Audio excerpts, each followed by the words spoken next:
What if the so-called coming of the Lord, before his major coming in the cloud where all eyes will see him, what if the coming of the Lord is as revealed in Revelation chapter 2 and 3? What if the coming of the Lord is actually the judgment on the church? The judgment in the church. Because each of the churches that he wrote to, he judged them. He told them what they did right. He told them what they did wrong. He commanded them to repent, and then he now left them with, I am coming quickly. And each of the church he wrote to, his coming differed from the other. There are series of God's comings. There are different comings of Christ for different churches. And the coming of the Lord for different churches will mean something entirely different for that church, depending on the spiritual state of that church.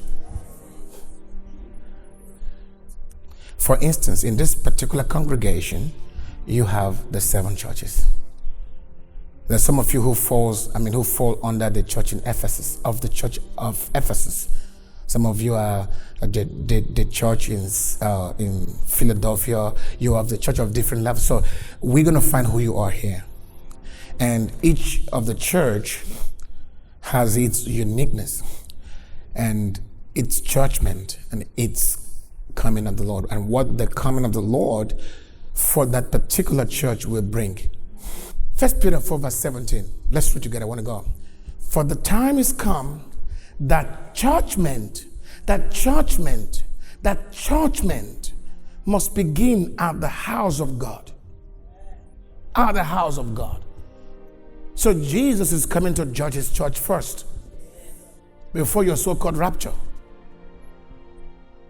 And it is in that judgment that the reward will come. Some will be rewarded for the glory, and some will be rewarded for corruption. In a great house, there are vessels to be honored, and some to be dishonored. Who will dishonor them? The Lord of the house. Are you getting my point? Because instead of hoping for rapture, why don't you prepare first for the first coming of God's judgment in the house of God? So the question would be, has the Lord actually come, or is he busy coming to different churches now? Yes. So is it why we're having this shaking? What's going on? Why are people? What's going on right now? Do you think that the church is being judged right now? I'm leaving that question for you. I'm leaving the question for you to answer.